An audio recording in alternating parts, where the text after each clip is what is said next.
Si est un petit plaisir auquel Elisabeth II a dû renoncer.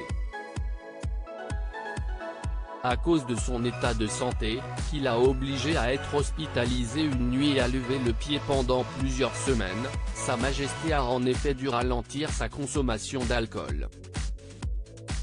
Le soir, plus de dry martini pour la monarque de 95 ans, qui en avait fait son habitude quotidienne depuis de longues années. Il a été conseillé à la reine d'arrêter de boire son martini du soir, a révélé un ami de la famille royale dans les colonnes de Vanity Fair, en octobre.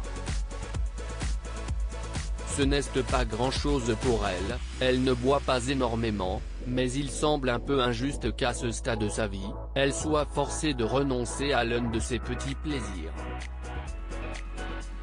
Bien décidée à continuer de savourer la vie comme elle l'entend, Elisabeth II a donc dû trouver une petite consolation.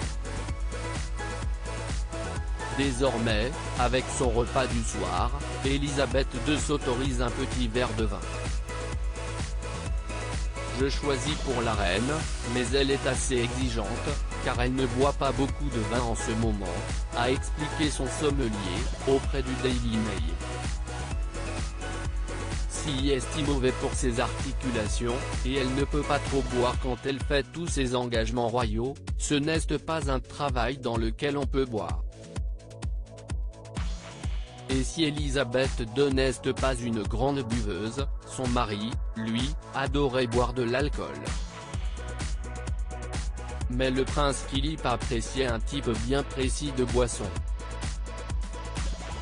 Il avait cette idée qu'il ne pouvait pas boire de vin parce que cela le rendrait trop malade dans sa vieillesse, donc, très exceptionnellement, j'ai dû agir comme sommelier de bière pour lui, a continué le spécialiste. Je n'ai pas osé lui dire que la bière est encore pire pour toi. Elisabeth II, quoi-t-elle prévu pour les fêtes de Noël? Et si Buckingham Palace se veut rassurant sur l'état de santé d'Elisabeth II, certaines personnes restent très inquiètes. Le 17 novembre dernier, alors qu'elle s'entretenait avec le chef d'état-major britannique Nick Carter, la monarque est en effet apparue affaiblie. Ses mains sont d'un violet vif et sa peau est pâle et jaunâtre.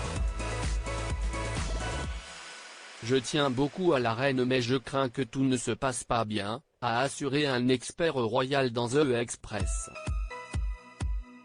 Un autre ajoutait, je déteste cette photo.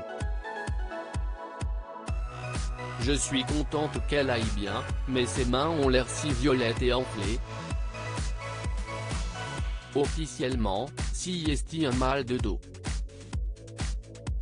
Ça me laisse sceptique, ça doit être plus sérieux. Depuis quelques jours, Elisabeth II a été autorisée par ses médecins à rejoindre sa demeure de Sandringham. Si est là qu'elle retrouvera sa famille pour les fêtes de Noël. Loading Budget.